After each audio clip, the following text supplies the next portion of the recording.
Hello and welcome to The Point.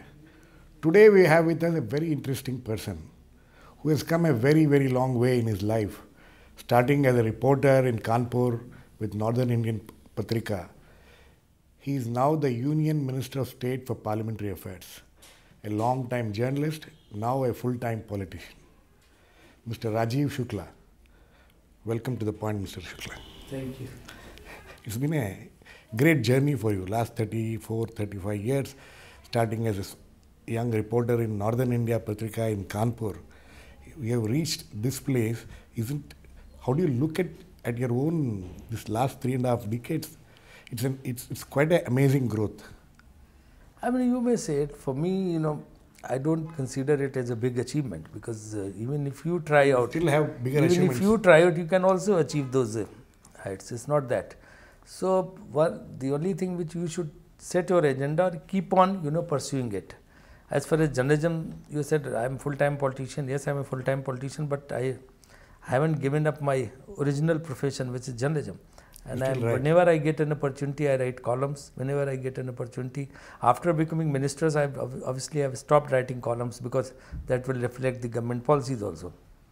But otherwise, I love writing. So all those subjects on which there's no political controversy or it has got anything to do with the government, I keep writing. So I still want to write. That's one thing. And whenever I get any opportunity, if I get any opportunity to do an interview-based program of non-political people, I would love to do that still. So you still have some ambitions left. Anyway,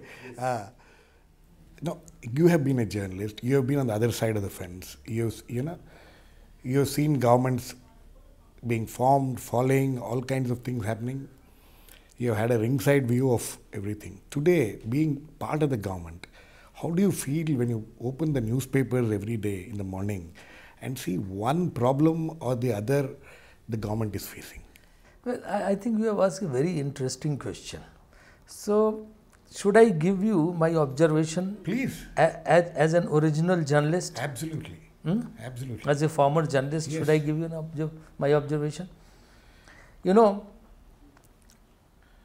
I've been in journalism for 20 years, covered everything, all ministries, Prime Minister office, everything, parliament, assemblies. You travelled abroad, you have travelled with Prime Ministers. I started my career from a district, then to the division, then to the state assembly, then to parliament, and with various Prime Ministers, I went to United Nations, covered, UN also, whenever Prime Minister, head of the states are visiting. Now, I am on the other side of the fence, as you have rightly said. I can tell you 60% facts are not correct, what happening. I have got the experience of both the sides now. 60% facts are wrong, 40% are correct. Are you saying it is wrong or exaggerated? You may say exaggeration or you may say, incorrect. Imagination? Imagination also. So you don't get worried when you look at the newspaper, what is happening to our government every day, some problem or the other, some scandal or the other, some major misgovernance issues or the other. Particularly when Parliament is in session, it's very difficult because something appears in the morning and accordingly your whole strategy gets changed because you have slotted some government business to be transacted. When you reach there, the agenda is different. Everybody is picking up the headlines of those newspapers and they want to raise it. Then the whole house goes into pandemonium. You can't do anything. So entire, your schedule goes haywire. So obviously, there's a problem. Once you are in government, always. And being a parliamentary affairs minister especially. No, but you see, you made a very serious point. You say that 60% of what appears in newspapers against the government. I suppose you're talking about... I'm not talking about against the government. About government. About government. It's not against or pro. The 60%, facts are wrong. 60% of what appears in newspapers and television channels to a certain extent, you are saying is not correct. Yeah, most of the time it's not correct, and 40% is correct. Do you see, is this a problem which is a long-standing problem, or you think it is a recent problem with as far as the media is concerned? Well, I can only tell you about the recent this thing. Otherwise, earlier I didn't have any access in the government. Access, and you I was a yourself were journalist. probably Yeah, part of yeah. that 60%. So I think earlier there used to be habit of our senior journalists. They used to get into the story and then used to extract facts. They used to work on the story. They used to spend time on a story. Used to cross-check the facts. Then only they used to file the story. Today's journalists, they haven't got any time. Today's story is assigned and same day they have to file it, or they have to do on television. So they haven't got enough time to do the story. I mean, to really work on the story. And secondly, they are not interested also in extracting the facts. So whatever they have got from here and there and some bites, some interviews, some quotes, and after that they file the story, get rid of it. Is this the effect of television on the print media also? I think to a larger extent, television has influenced print media. And it has brought down the quality of journalism. I mean, you may say, that's a subjective question, whether you consider it a quality journalism or you don't consider it a quality journalism. But that's the problem within the arena of journalism, that, journalists are also suffering because of that. It's not that journalists are not suffering. Journalists are also suffering. No, but this statement of yours saying that 60% information is wrong, you being a former journalist, or you still continue to be one, at least in your mind, you're going to get into a lot of trouble with fellow journalists. No, this statement of yours. I think fellow journalists would also agree that 60% facts are not correct.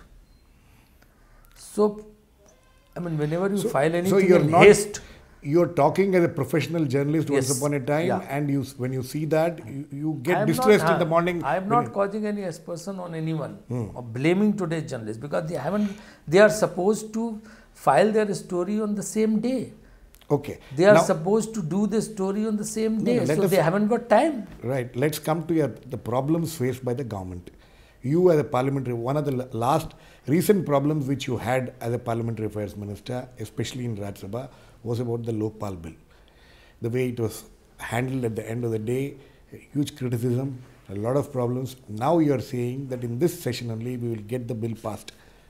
Do you think you have the wherewithal to get the bill passed in this session?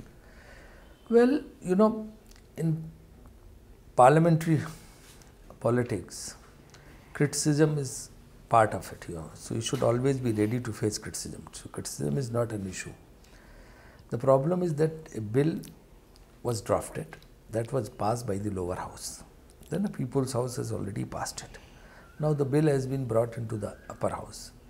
Upper house, there were several amendments, and it was very difficult for the government to even study those amendments at that point of time. Now you have had enough time to study the amendments. Yeah. How many amendments are going to get through? It's a very important thing. That's why I'm saying those amendments are not small amendments. They're major amendments. Yeah, they are major amendments, which is going to change the entire character of that bill. Absolutely. Absolutely. It's going to change the entire character. Right. So we are trying to bring about a political consensus on it through the process of dialogue before again bringing it on the floor of the House. So if we succeed in bringing a political consensus on that issue, then there is nothing like that. Prime Minister had already convened a meeting. No, do you have a strategy now? Do you have a strategy now to get the bill passed? Because you have made a commitment to the nation that in this budget keeping that commitment in mind, Prime Minister had convened the meeting where he had solicited the views of all stakeholders, all parties concerned. And now we are trying to build a consensus. If a consensus is there, then it can easily be passed. No, with all these amendments, if we are going to accept at least some of the major amendments which has been moved by the opposition parties, which means that you have to send the bill back to Lok Sabha. Yeah. Again, you may have problems in Lok Sabha again. Don't you anticipate problems in Lok Sabha again? If the amendments are carried forward by the upper house, then obviously it has to be passed by Lok Sabha again. Again, and you don't expect certain problems in the Lok Sabha also. The character, the kind of numbers you have in Lok Sabha is also... path is not that easy. Path is always difficult of this kind of bills. So that's why, Lok Sabha had passed a bill which was, I think, by and large okay.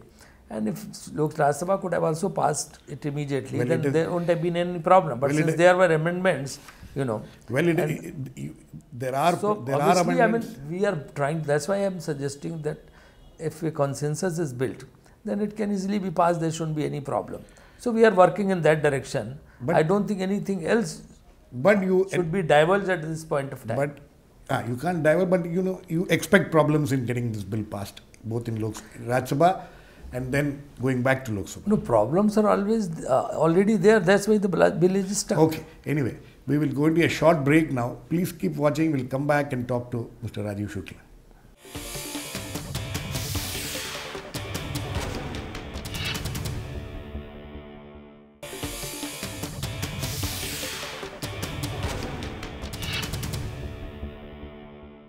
Welcome back.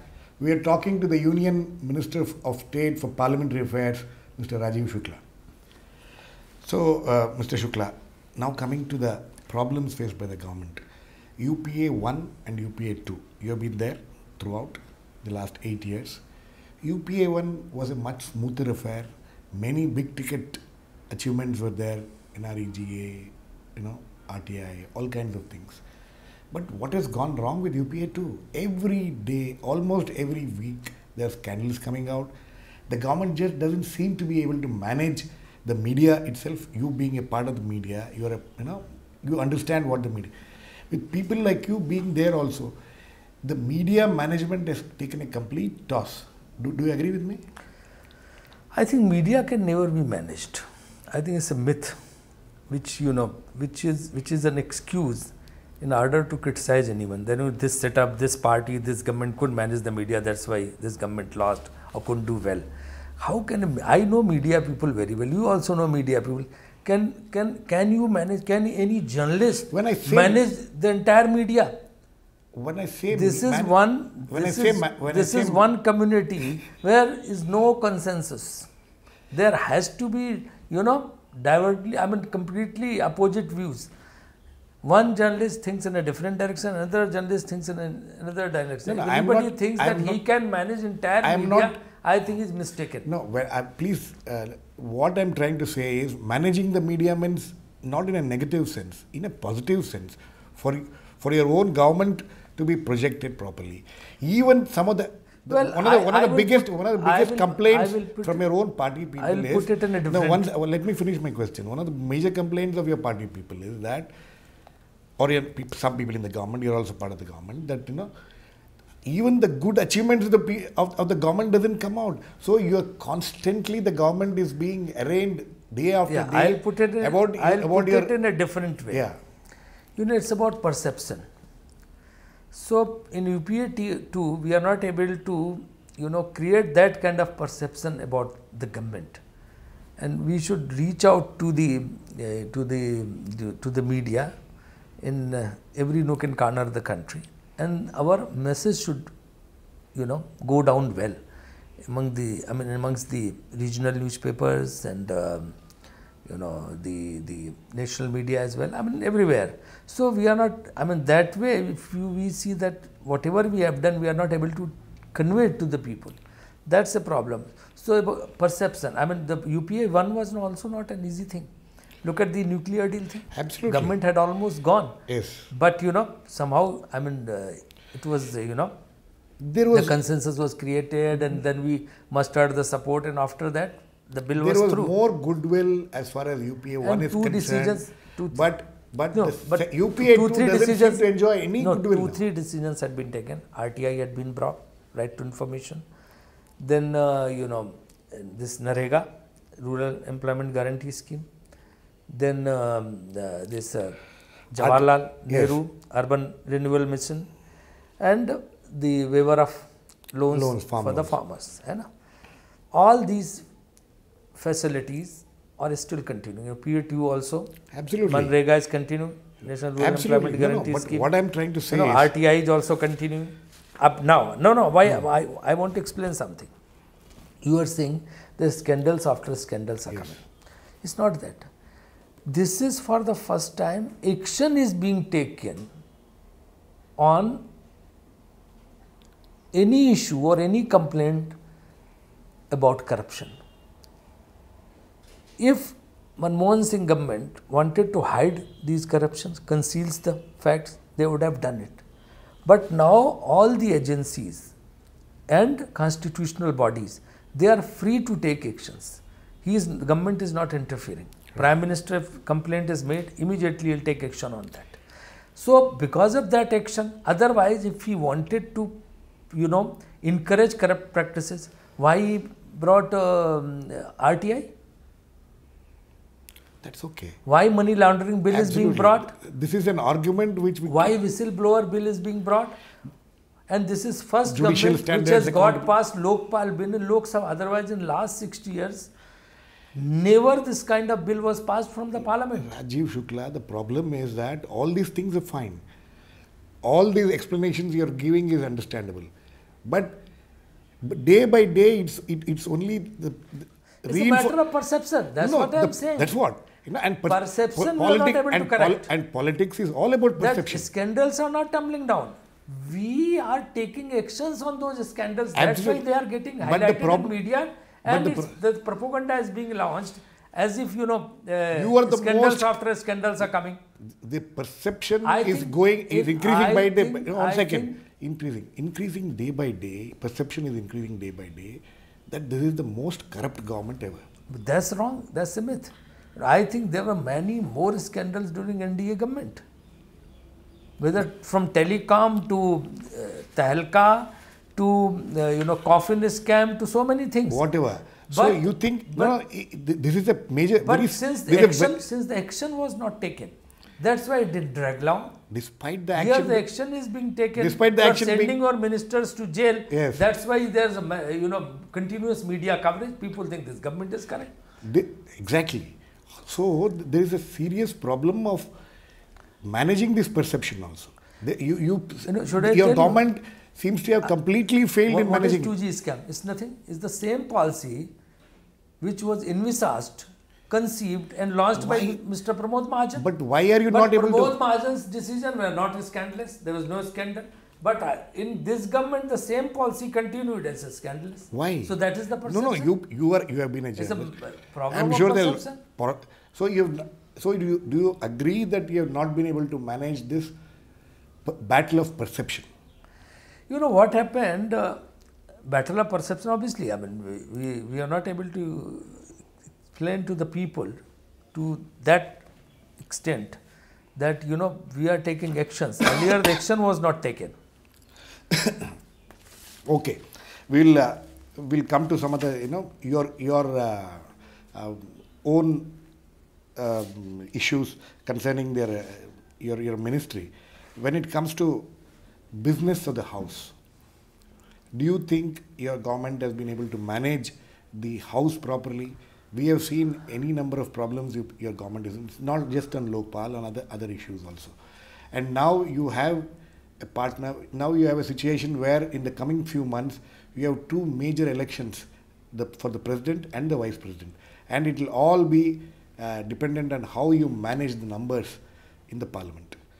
Do you see you and your party being able to manage numbers in such a way that you will be able to get your own candidate selected, or do you think you will have to compromise on one or the other top posts, president, vice president, deputy chairman, all three? So far, number is not a problem. So far, we are able to manage, and most of the bills, the government business, number is not a problem.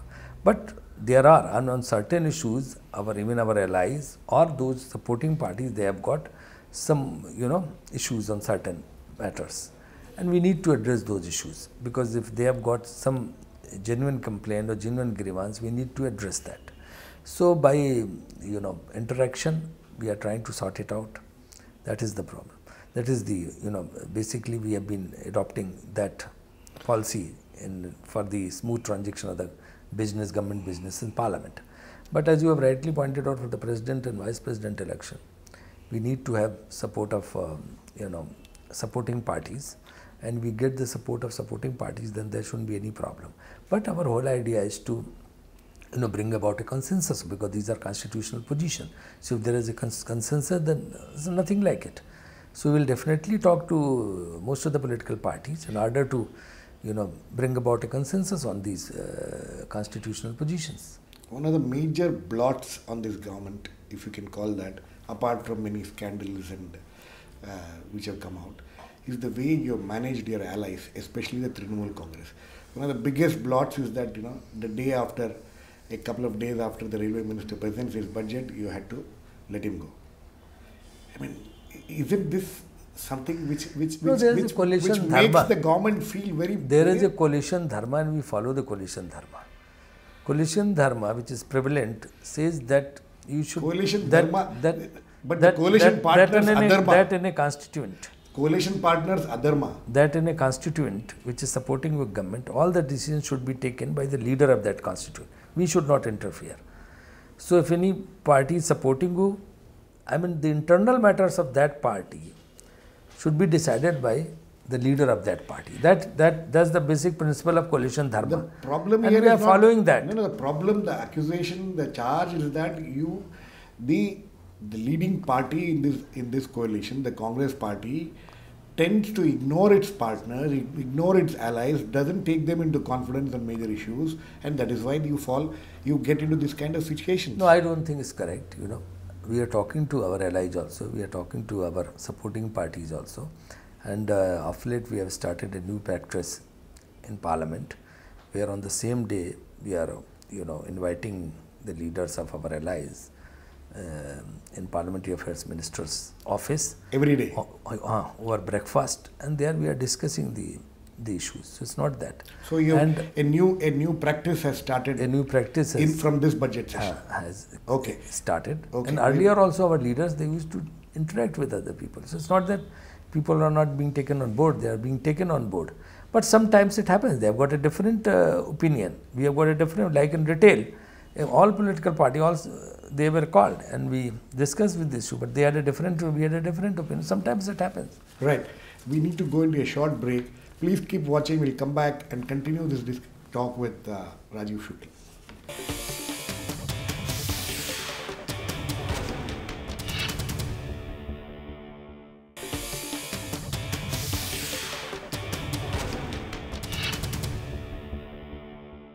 Welcome back. We are talking to the Union Minister of State for Parliamentary Affairs, Mr. Rajiv Shukla. So, Rajiv Shukla, one of the major problems which we are facing in the last several years, as far as Parliament is concerned, is the matter of conflict of interest. Several members, having certain positions, a lot of conflict of interest between their businesses or their professions and their performance in the Parliament or as members of the Parliament. This has been a major issue. In fact, there are certain people who even have at certain points of time raised issues about you also having a conflict of interest. You own a television channel and all these things. So how do you look at this whole issue of conflict of interest? No, there is ethics. Especially in the context of the industrialists and all getting elected to No, ethics committee is there to look into it. And ethics committee is very strong. If there is any conflict of interest, if you are trying to further your personal interest or your business interest through parliamentary practice. But it has happened. Some people have tried to do it very openly. Through parliamentary practice, then ethics committee definitely takes notice of it. So wherever it has happened, they have taken notice of it. And people should, avoid, being on the committees which has got directly to do something to their business. That they should avoid. That precaution should be taken. So ethics committee is definitely looking into this matter. As far as I am concerned, so I am not looking after INB ministry or anything which has got something to do with media. So and in parliamentary affairs also I am not doing anything by which any issue of conflict of interest can be raised. But the problem is much larger. What we saw in Jharkhand recently, what we have seen in other states also in the recent past, industrialists getting elected from different states, big money passing hands, and Jharkhand. No, but if the money was found and complaints were made, the entire election was countermanded. No, this is in the case of Jharkhand, but there have been so many and the accusation or one of the charges against you is also that you are one of the people who who's very friendly with the industrialists, who facilitates them to get into this kind of positions and No, I have helps them to get into parliament and things like that. You are also seen as a person No, who I is a think, facilitator. I think it's completely wrong. I have not encouraged any industrialist to get into to parliament. Neither I helped any industrialist. So I think it's completely wrong. I have not brought any. You yourself going and getting elected from Maharashtra itself has been a matter of controversy. I have not brought any industrialist into parliament. I haven't played any role. Congress party, I was not instrumental in getting anybody into any industrialist into parliament. And industrialists as such should not be banned also, that you ban all industrialists. If journalists are coming, industrialists can also come. If media owners are coming, why can't industrialists can come?